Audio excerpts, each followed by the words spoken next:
Hello, everyone. Welcome back to the Prospero.Ai stock market live stream. Thank you all for joining me today on this FOMC meeting day. We got a lot of news to get to. Obviously, Jerome Powell is speaking live now. We're going to go take you through the Fed's decision, which was to leave rates unchanged, but maybe, just maybe, they're leading us down the pathway to cutting rates in September. So we'll take you through all of that. Looks like the market is happy with what Jerome Powell is saying and the Fed's decision. We have the QQQ up over 3%, SPY up over 2%, Dow up over 1%, and the IWM trying to catch the QQQ up over 2.5% today. I will note before I take you guys through the topics, as I look in Prospero right now, if you remember from our last stream, QQQ net option sentiment had hit a low of 0, and it has shot all the way up to 53, signaling a more bullish environment. So it's crazy how quickly things can swing in this environment. We obviously have earnings from Microsoft and AMD yesterday. We have more mega cap earnings to come this week. Some other topics that we're going to be discussing, the AMD earnings, so they were good, bouncing in all of the chip stocks today. Specifically NVIDIA and Broadcom are reacting very positively. So very good to see for people who had been leaning on those stocks so far this year. We have another AI story about some tech being used by Yum Brands, which owns KFC, Pizza Hut, and Taco Bell. This story is surrounding Taco Bell. I'll let you know how they're using AI in their fast food restaurants.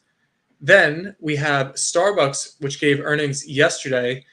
Looks like it had a very different standard than Microsoft because they reported earnings that weren't the best, but maybe cleared low expectations, and the stock reacted positively. There's an interesting story about Starbucks and the gift card balances that they have still outstanding that they've sold to people.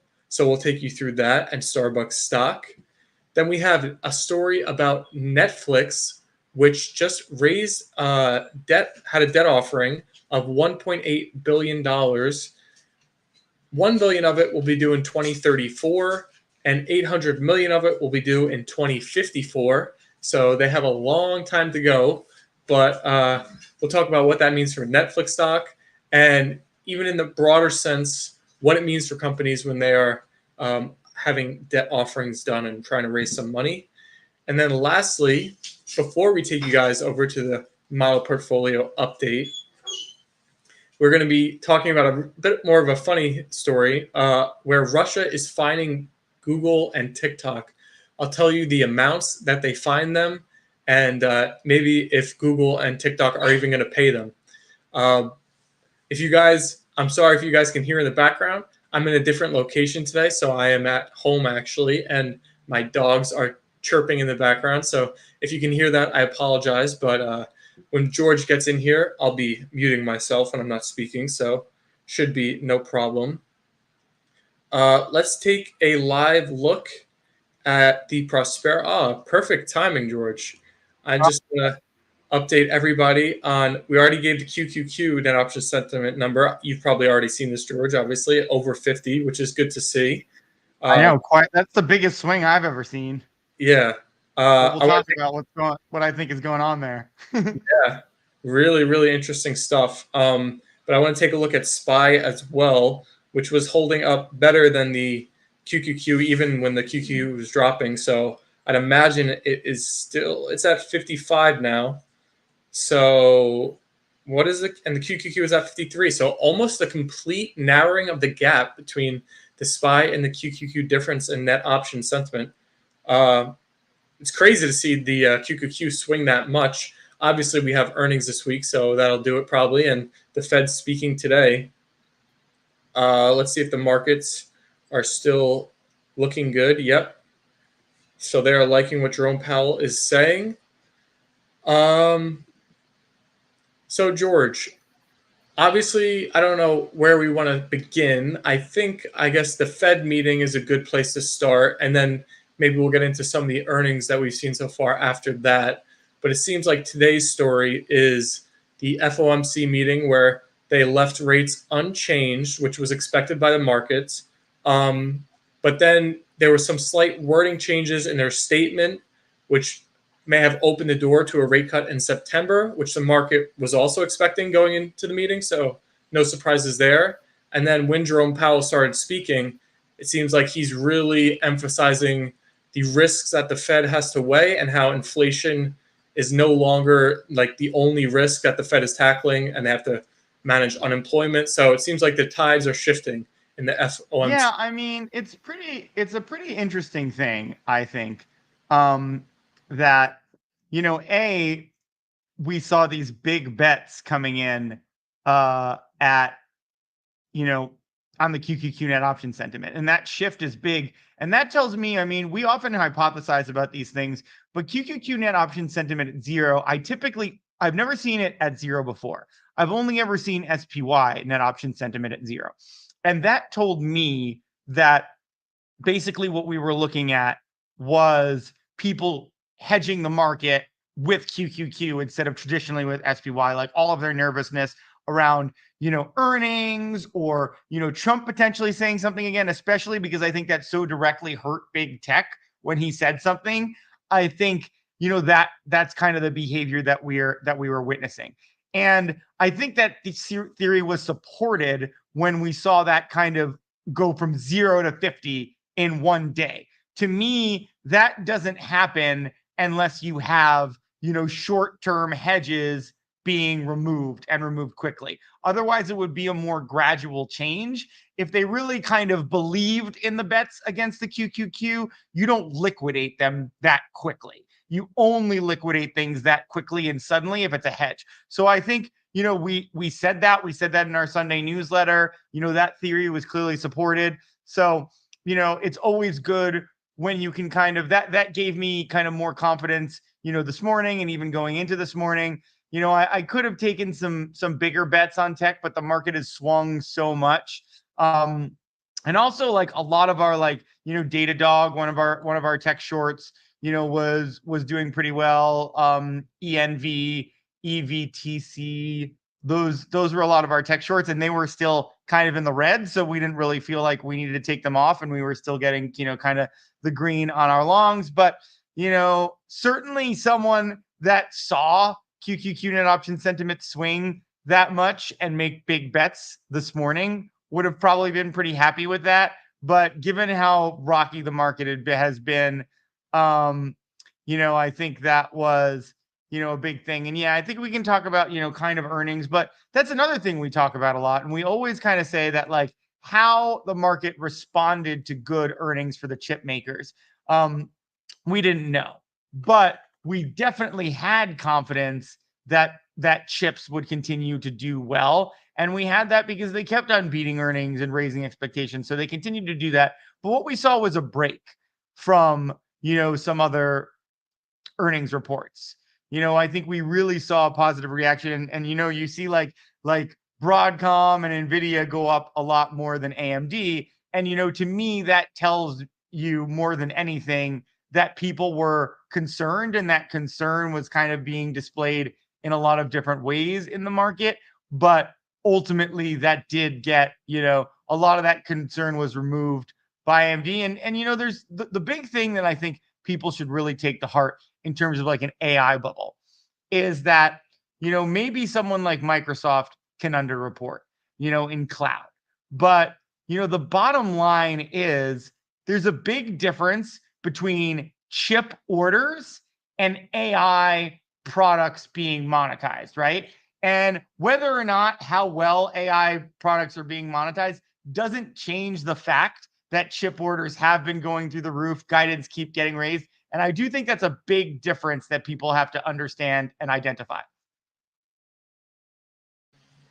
So we have D. Curtin commenting in our chat. I think you were kind of addressing some of the things he was saying, George, but he's talking about how the market is not liking large tech companies increasing in CapEx spending, but the market up until NVIDIA wasn't confident today. Opened some longs post-split in NVIDIA, getting walloped, but today was a nice breather. AI infrastructure spending, which directly benefits NVIDIA. Yeah, so what you were saying, kind of how the dichotomy of the companies purchasing chips and spending going up in that fashion, kind of whether the products are monetized correctly or not, and how that benefits Nvidia. Can you talk about how at some point will companies stop like that ferocious pace of ordering chips and AI infrastructure end if they can't monetize products? Obviously, we all expect that they will be able to, but is that kind of the issue that the market's weighing right now? Yeah, I mean, I think that they absolutely will be able to. I think that but at the same time, why do we have reason like it will slow down at some point, but we haven't seen it slow down and we don't necessarily know when that would be. I think that that's the key part. Like, yeah, it could slow down at some point, but why would anyone bet on that? And that's what we've always kind of said with earnings. Like, why would anyone bet on a slowdown when we haven't seen a slowdown yet? And we're certainly like, everybody, if you look at like Y Combinator, the joke is like we graduated a bunch of AI companies like in Y Combinator. So, like, I do think that separation is important, and there's no reason to think that chip sales are going to slow down until they do. Like, I think we've talked about this before. Like, I have bigger worries that there'll be like supply issues, whether it be supply chain of the actual chips or like the raw materials. Like, I have a bigger concern that those will slow down before the actual like chip orders do. And I guess if you weren't convinced about the market's appetite for AI related companies and stocks, just seeing how Microsoft reacted to initially disappointing results received by the market, they were down over 10%, like right off the bat. And then they just slowly and steadily come back throughout the day. That kind of shows you the appetite that the market does have for these companies, correct? Yeah, absolutely. I think when it's good, right? When the market's not concerned. We saw a concerned market kind of adjusting to this pretty aggressively, which is different than, when it's not good. So, And we saw like an overreaction to things like Google earnings. question in our chat, which I think is interesting. Do you think the action in Nvidia today is more related to the Fed or AMD pin action? No, I mean, I think all of the chips are reacting to AMD. Like their guidance was really good. Like there's no reason a lot of these things are associated. And it's just like what we're talking about. If demand is increasing for AMD and they're raising their guidance, demand is increasing for everyone. That's pretty much implied. So, last thing in our little opening segment here, I want to ask about the QQQ net option sentiment hitting zero and then back up to 50. You talked about how it was short term hedging. Do you think there was anything nefarious in that where institutions were trying to shake out some maybe weaker hands and get good positions, knowing that in a matter of days or weeks that they were going to go back right back into these stocks? Or do you think it was a true hedge because they were uncertain? How do you feel about that? No, I mean, I think you have to identify the difference in these institutions. I think you have to identify the difference between like actual hedging and like moving the market, right? QQQ would get shorted aggressively to shake people out, but you don't buy options unless you think that the market is actually going to go down. And the options are what we're talking about when we talk about QQQ net option sentiment. So I think they were genuinely worried the market was going to go down. That makes a lot of sense, obviously, because they're speaking with their money, not their mouth. So I think I forgot about that when I asked that question, but that's a great answer Well, there. they're levered dollars, you know? Hmm. So if that is the case, what was the thing that made them so certain that like today was the time to get back in? The Fed, Microsoft earnings. We still have big tech earnings to come this week that could be disappointing or exceeding No, expectations. it So was AMD. I think it was AMD earnings combined with the fact that people were expecting, like, the market is overwhelmingly betting that in the rate cut in September. So I think it was, yes, it was a combination of um, the market betting that, um, as well as um, the market, kind of playing the earnings, as well as like betting that Powell was going to do exactly what he did. Like no one would tell him he's getting a cut, but like saying cuts are on the table, which is a headline that I've seen flash, is about as close as you're going to get to Powell saying that. And I think it was a good bet that he would do that. Hmm. So the true leadership of the market sounds like it's the AI semiconductor stocks versus the AI big cap tech stocks. Would you say that's Yeah. correct? Well, yeah, because I think that that's what we're talking about. Like chips, the chips have that demand, right? But the the other companies, the ones that are like playing in AI, like that monetization isn't necessarily there yet. So those are the two different things.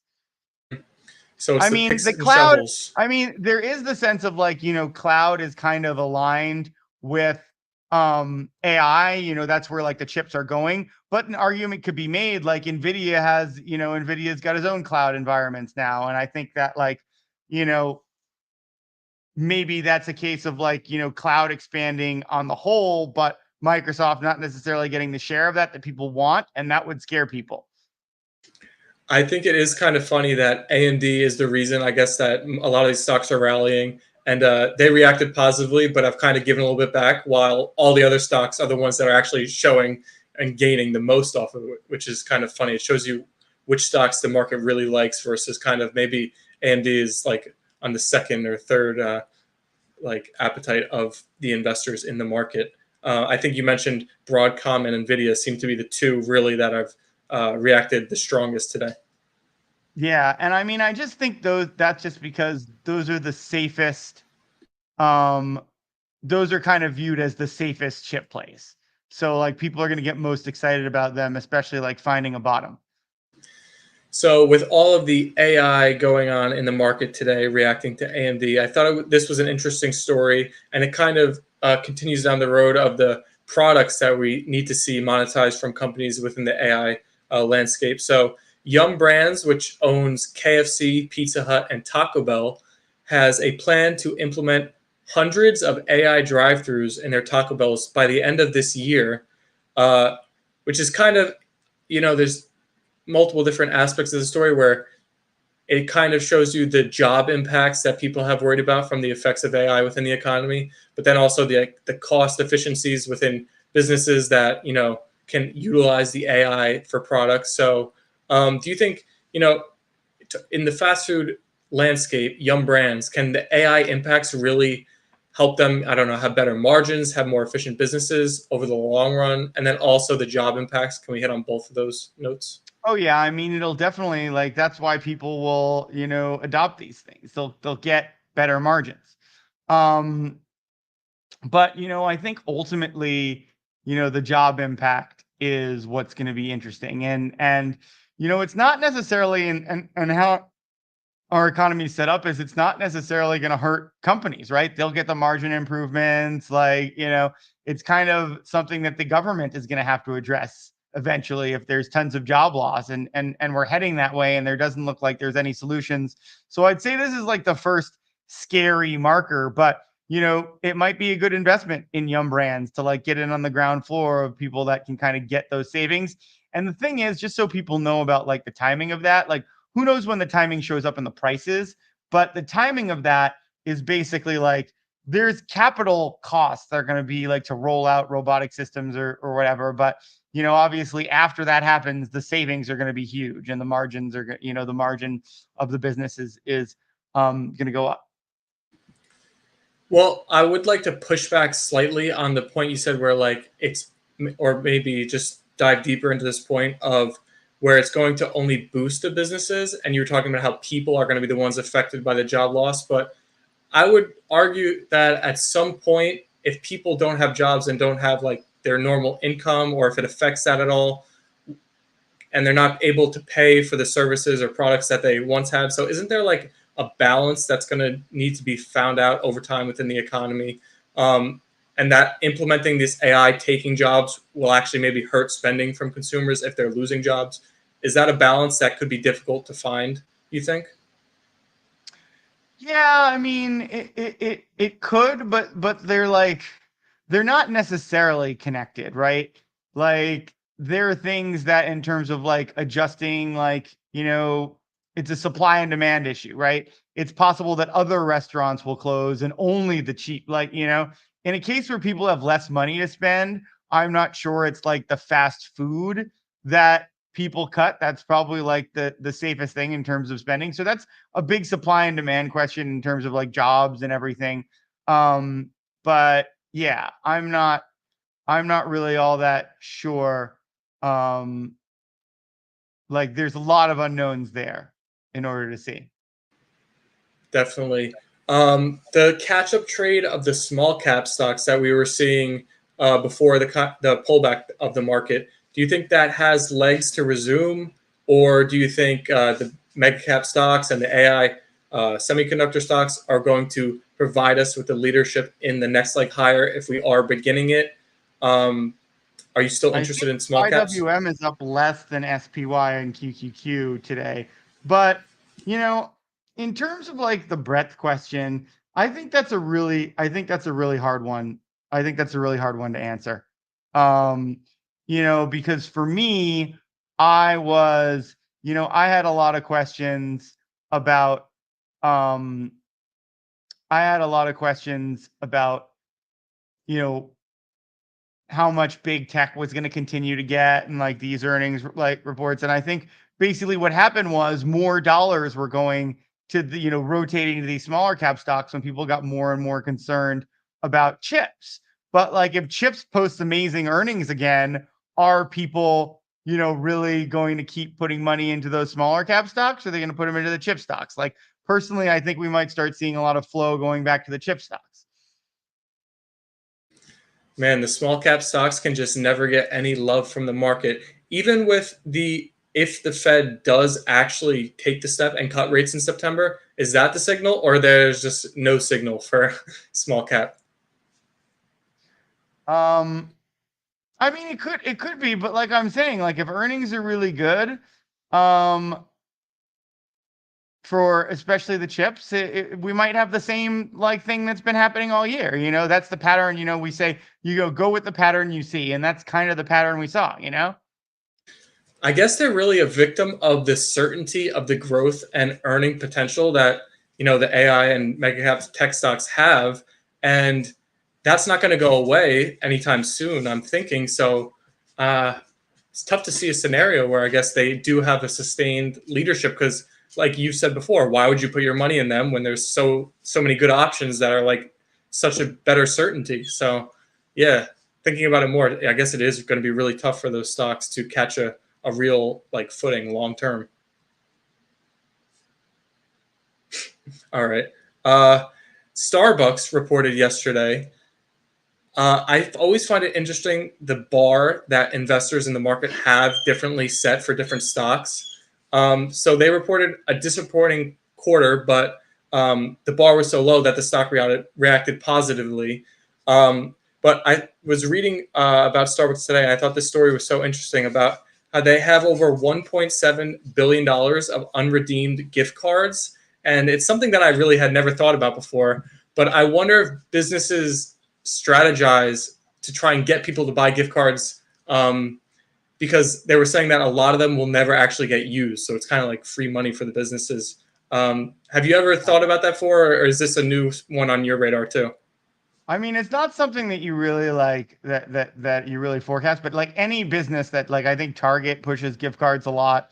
There's like there's nothing better for a business than gift cards if you can get people to buy them because yeah, people lose them, people forget about them.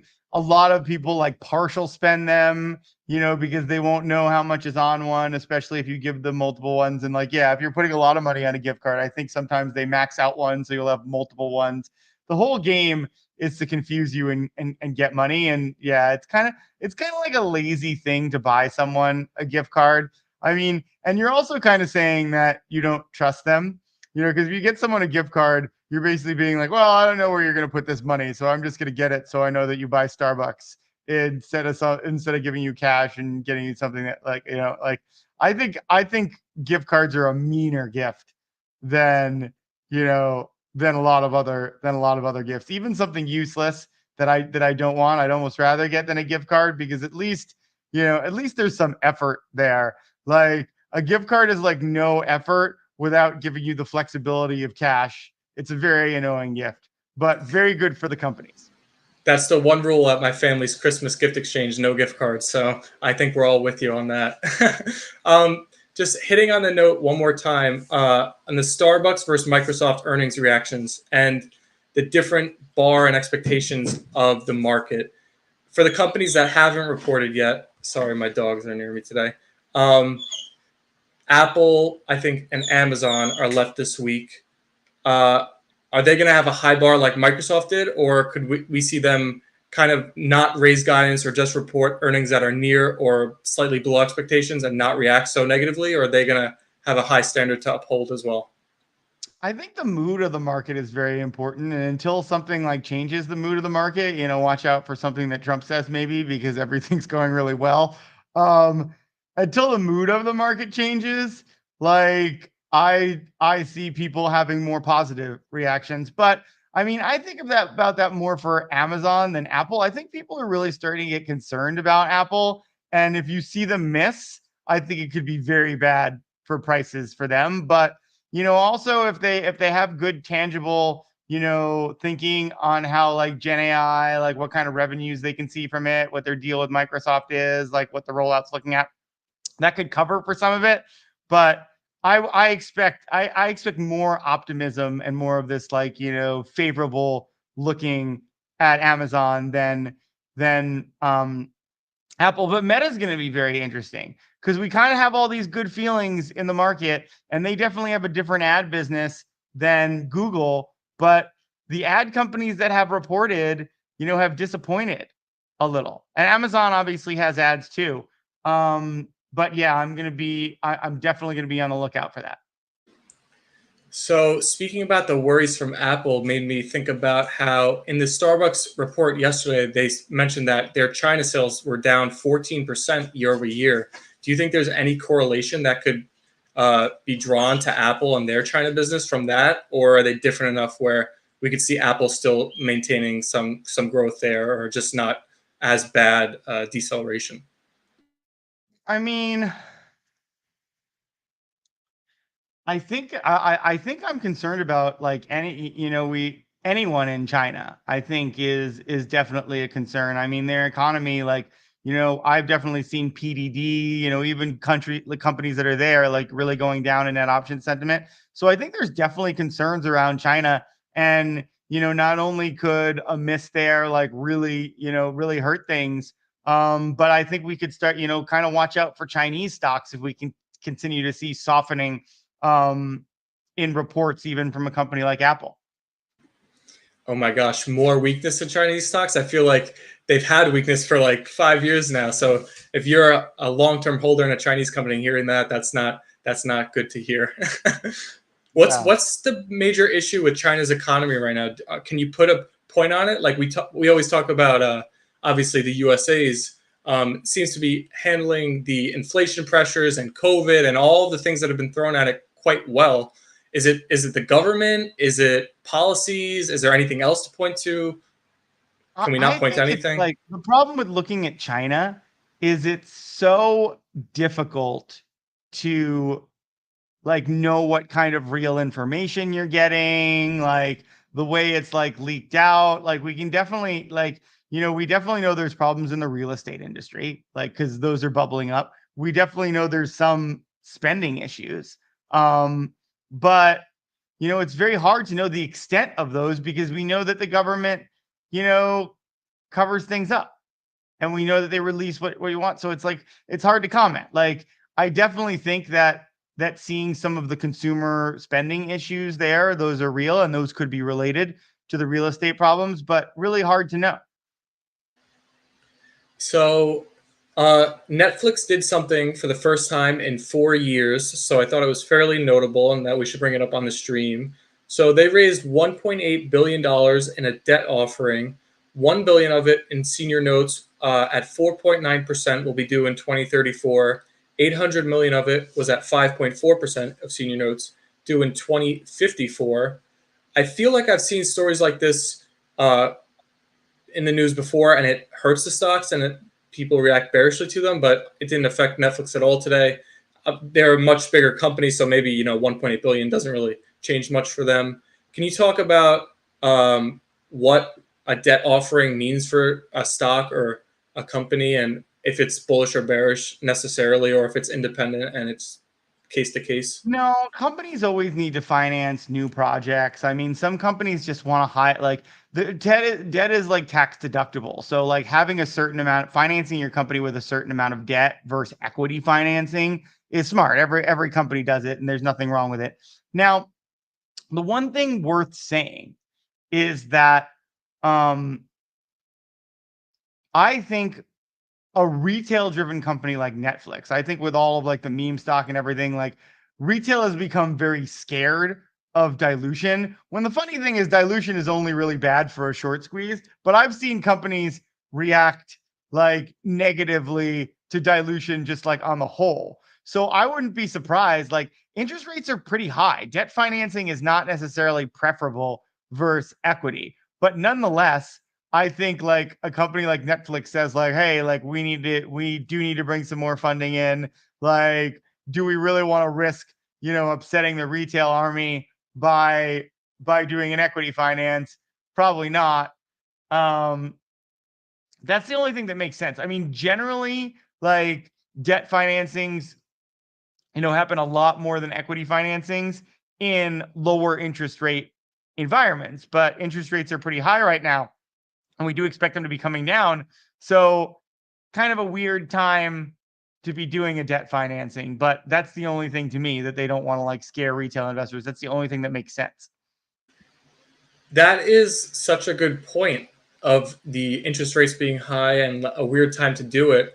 Something they haven't done in 4 years with rates it's seemingly so certain on coming down in just a few months.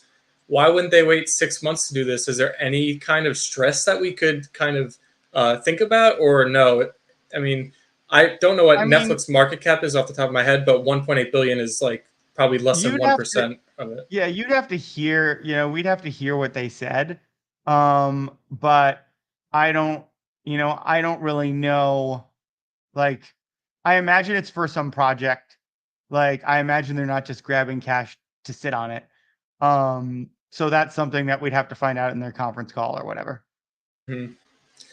All right, so it is that time of the stream. Well, I will ask our viewers, which are about to cross 1,000, though. So thank you for everybody who's tuning in today. Hope you've enjoyed the topics we've covered so far and are having a good day in the market with this Powell pump. Please like the video on X and YouTube if you enjoy our content. We have one more topic to go through today, but before we do the switchover, if you also have any questions, any stocks you want us to cover or look at, feel free to comment them. We're happy to. This story I Wait, thought what's was the topic? Oh, okay. I was like, yeah, yeah. go for it. So the next topic is a bit of a funny one because I was shocked when I was reading it that so Russia is fining Google and TikTok 5 million rubles for Google, 4 million for TikTok. You see that you're like, oh, it's a decent sized fine, but then when you do the equation, it's only $58,000 for Google and less for TikTok. Um, they're finding them for supposedly illegal content. I guess illegal content by Russia's standards, which I'm not sure, what content necessarily falls under that. I'm Yeah. wondering if Google and TikTok pay these fines, first of all, and then, you know, I don't know the whole story. What do you make of Russia? Does Russia just keep fining Google and TikTok over supposed illegal content just to try and make a little bit of money? Yeah, is it like a shakedown? Who knows? Like it's a very interesting question. Like I actually don't know the history of like Russia like finding companies and everything. Like the problem is, do you want to do business in Russia, right? Because Russia is like China is perfectly capable of making sure people can't use Google or TikTok or whatever. So, I mean, while it might be a ransom, you do kind of have to pay the fines, or at least, I don't know, maybe you negotiate with them. I feel like it's kind of like similarly to like a corrupt government if you visit Mexico and like you're negotiating a bribe. Like I think I'm not saying Mexico is any worse than any other country. Just that's the only place I've ever had to negotiate a bribe. So there you go. Uh, but That sounds like a good basically, story. yeah, they got the I was driving home, and a car like stopped short in front of me in this like roundabout, and uh I stopped, and then I was pulled over by the police telling me that I almost caused an accident. And yeah, and from there we had Wow. to figure out, we had to figure out a way to make the situation better, apparently. But it's like one of those things where, like, kind of like what we're talking about here, similarly, like where it's just like, hey, Google, TikTok, like, if you want to stay in Russia, you probably don't have another option than at least negotiating with Russia on the fine. But like I said, I don't know the history. Maybe they have a history of fining people, and people just, yeah, my Google Home had something to say. Maybe there's a history of Russia fining companies, and they just ignore it, and who knows? You never know with Russia. I feel like sometimes Russia talks a strong game and follows through. Sometimes they talk a strong game and don't. So, but overall, I think it's not quarreling with Russia is not a very good way to spend your time. So I imagine what will happen is they'll negotiate something.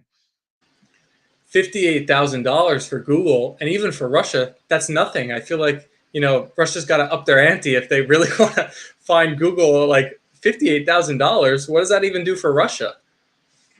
I mean, more negotiate something in terms of like what Russia wants from them, because like 58 is just the beginning, right? It's just like, I'm sure there's something that needs to happen with the product to appease them. This is just the opening salvo. If you just pay that fine and change nothing, you can bet a bigger one's coming, and then a bigger one after that. So there's going to have to be some kind of negotiation, is what I'm saying. And there might be some slight alterations, or that's what I'm saying. There might be a larger amount they can pay Russia to just end the fines, and Russia accepts that whatever the problems are, they'll kind of go their separate ways on it. But yeah, I mean, they've got a war to finance, so maybe this is the way they're raising revenue.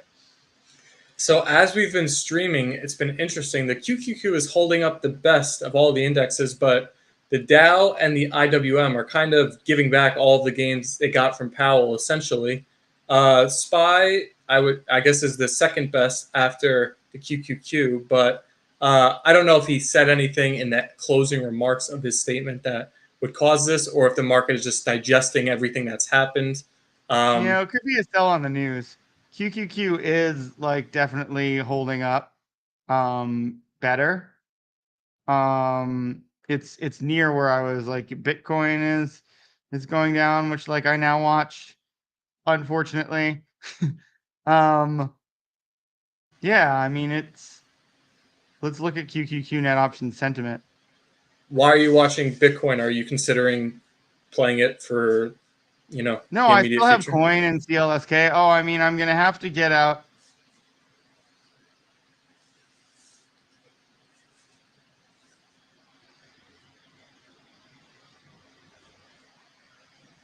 Um, yeah, I'm gonna have to get out a coin by the end of the day, because they're reporting, and I don't really want to play earnings for them. Oh, But that is an interesting to point out there. Um, I'm taking a look at the semiconductor stocks right now, and they're all basically where they were when we started. So maybe those are holding up, yeah, and those are actually maybe holding up. Everything else is making a move. they might be starting to suck the life from everything else as the day is progressing along. 20 minutes Yeah, till but closing. it's very interesting that, I mean, SPY is holding up pretty well. Um, but yeah, it's definitely interesting. I would say everything other than tech went on like more of a run. But yeah, the chips, I might have to get some more. I might have to buy some more chips. So we can do our switch over at any point. By the way, I'm just free topicing here, but if we want to answer this before we do it, Intel is one that just has gotten no love. They report tomorrow. Any interest in playing the legacy chip maker?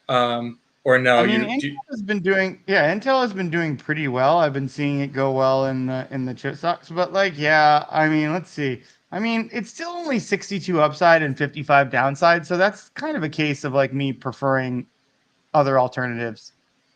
Mm-hmm. So it's got the same kind of problems as the small cap stocks, where there's just better options out there. Yeah, I mean, there's some small cap stocks I like. This is like there's a direct alternative. Like I would rather Broadcom or SMCI, or even Nvidia than Intel. Mm-hmm. Do you want to switch over to the model portfolio update now? Let's do it. All right. We'll see you on the other side in the Prospero.Ai laboratory, as I like to call it. Thank you for sticking with me here today, chat, on this FOMC meeting day. It is the last day of July, so maybe we'll see some index rotation going on tomorrow with the start of a new month. But as I always like to do, let me update you guys on the QQQ and the SPY net option sentiment. When we started the stream, I believe QQQ was 55 and SPY was 53, somewhere right about there, if not that exact thing. But we'll see if anything has changed. Obviously, like we were just saying, it looks like some of the indexes are giving back some of the gains that they have been getting from the Powell pump today. QQQ is at 50 now, so we did see a slight give back in the QQQ net option sentiment rating, although you can't complain much after it was at zero just the last few days, right? And then SPY is at 54. And also something to note, I think is noteworthy as well. The trend in the net option sentiment for the SPY looks pretty good, bottoming out about July 24th, so a week ago now, and getting a clear uptrend of higher highs, higher lows, and kind of breaking out now to a new high of the entire trend.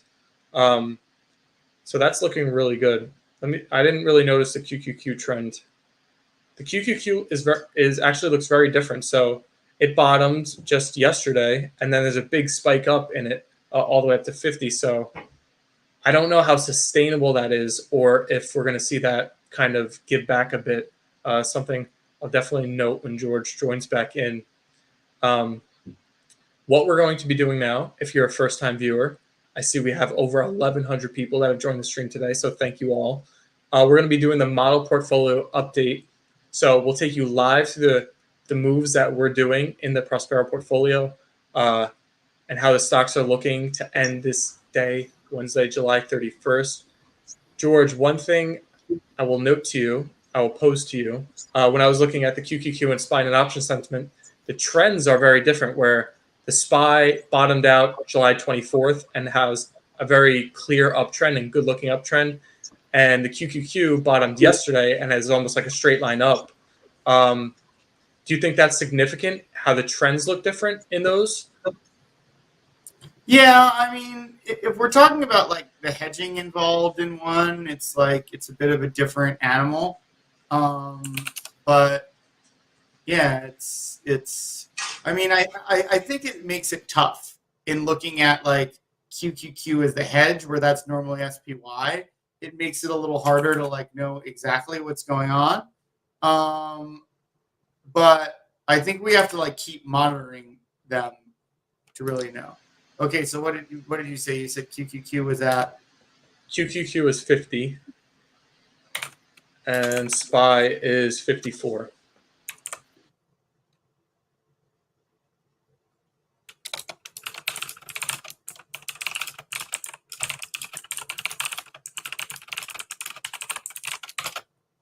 I'm not sharing yet. Oops. And so we have Meta earnings after the bell today. Are you doing anything with Meta with the earnings on deck, or I'll we're just probably holding like steady? watch right after and get in quickly. If So you're in a wait and see mode. yeah.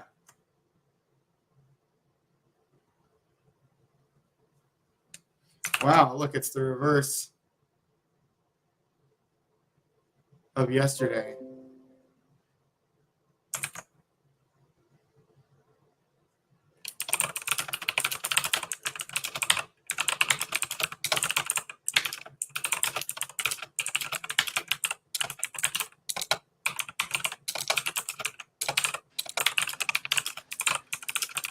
pretty much the exact reverse of yesterday, where tech was bad and everything else looks pretty good.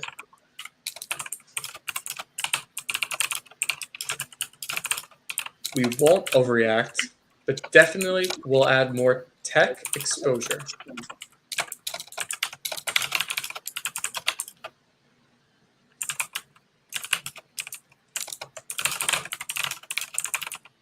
And get back into meta if the reaction of earnings is good initially.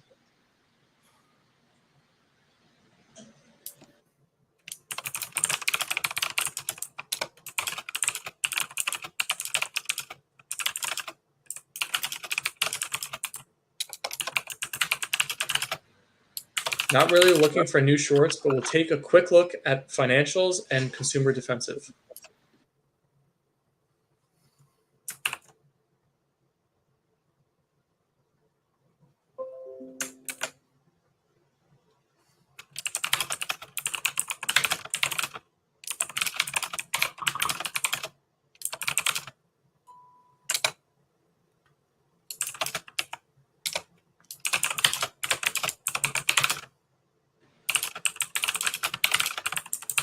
This is the same as yesterday with tech. Our proxy for AI large cap tech growth, our large cap growth, is seeing a much better day than the rest.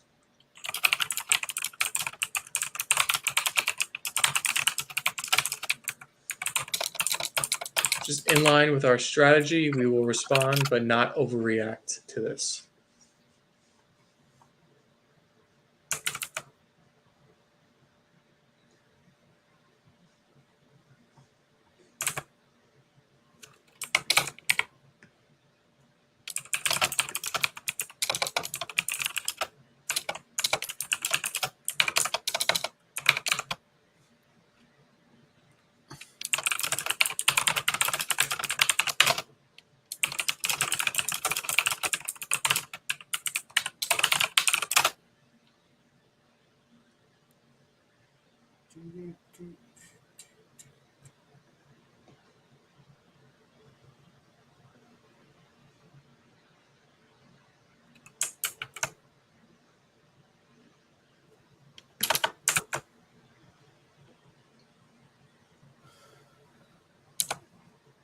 I think we looked at this and didn't see any.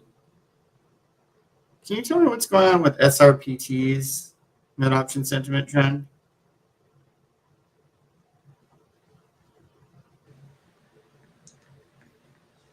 SRPT's trend is slightly uptrending. It is recovering from a low of 79. It's up to 86 very recently, but not a very clear uptrend. Kind of a little bit stagnant.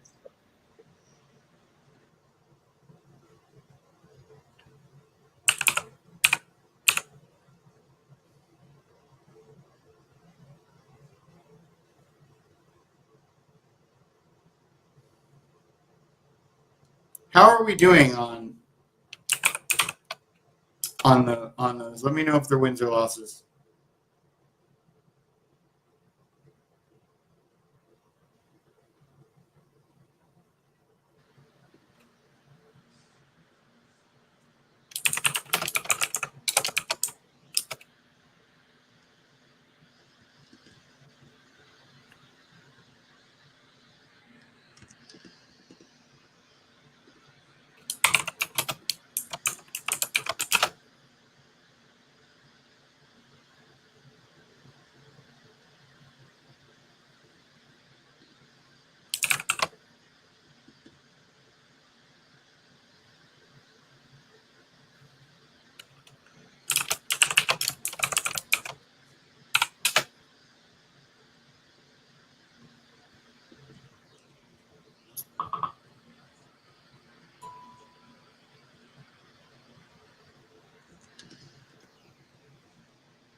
Seeing 2 losses.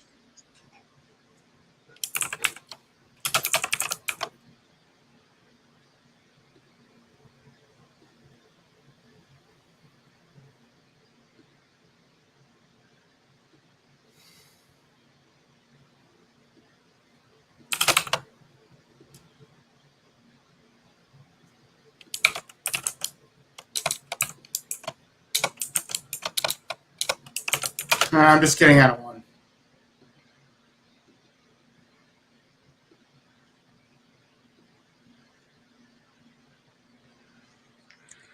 All right, let's see. How are we doing? We're doing pretty good.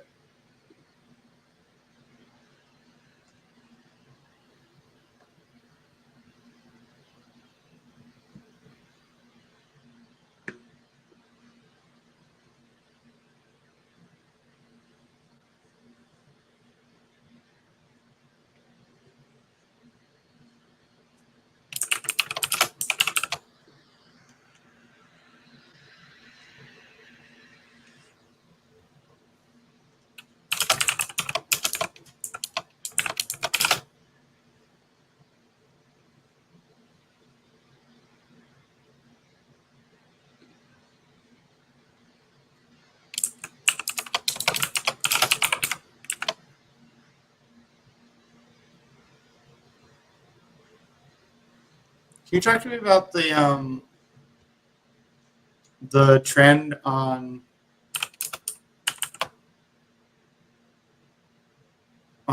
now?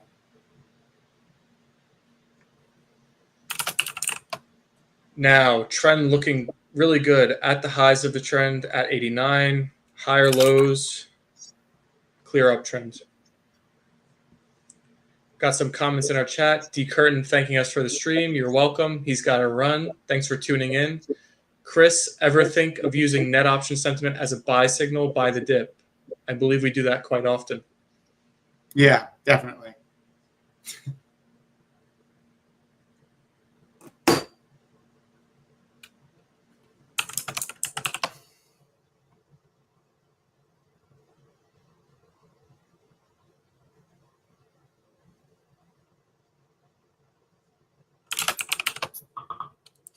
Okay, and now we're gonna look for some consumer defensive and what was the second one we said? Financial.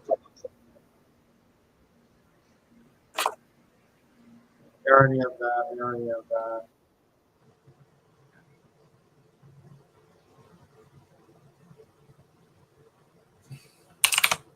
This always gets me. Flowers Foods. No, not today, Flowers. Not today. Nor you, Treehouse Foods. United Community Banks. That sounds very generic.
I'm checking on the trend on Brew.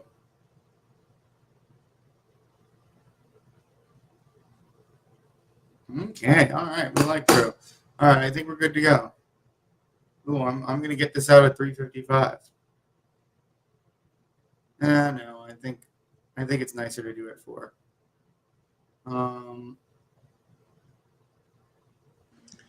So something I could ask you in the meantime. I believe Nvidia went from about 135, and I think it touched 100, if not like 101. So almost a 30% drop. If I had told you that Nvidia was going to drop that much before it did, and the market was only down as much as it was, which is like 9% in the QQQ and like 5% in the SPY, would you have believed me, or would you have thought it was in a lot more pain? No, I think that makes sense.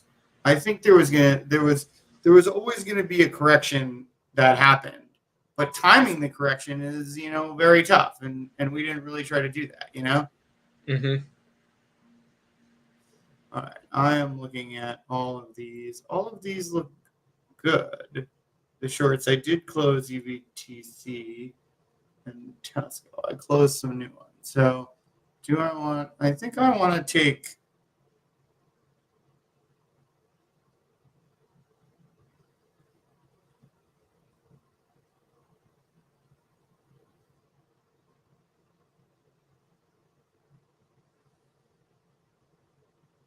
DEO.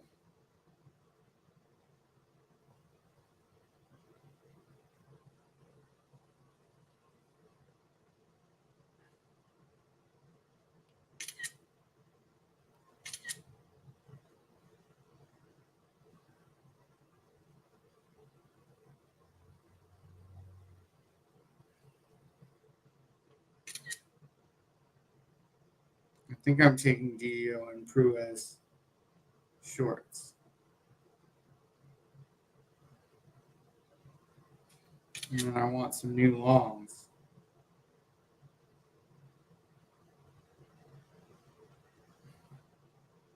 I think I might do now to diversify a little away from chips. Post earnings now in a good net option sentiment trend. Yeah, exactly. Let's see. I'm gonna take a closer look at now myself. Good look at now. Yeah, that's a really nice trend. Let's take a look at now in the technicals. I imagine it's going to look good.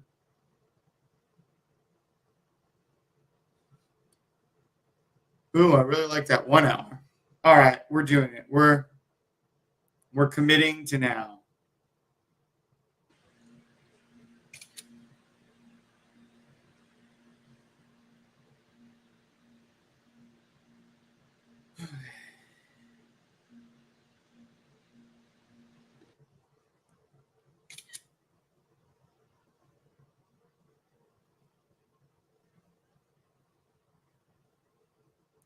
And then we're about to.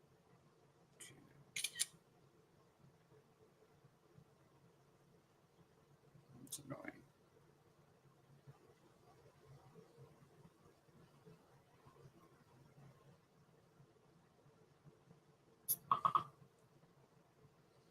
We've got to take a look at the balance of all this stuff, but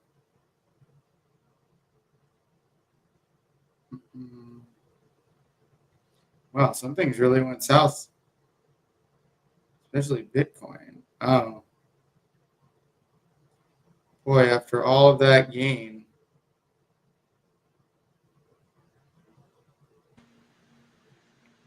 I'm gonna get out of coin close to, all right.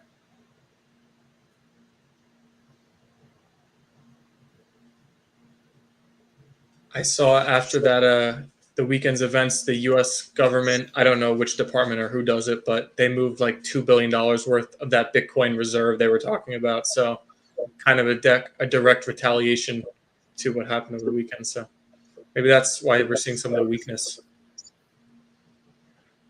Yeah.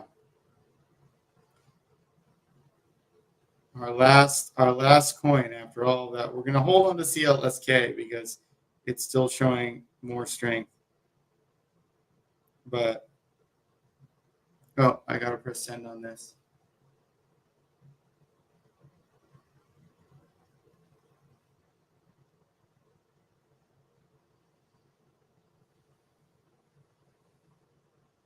Am I still sharing?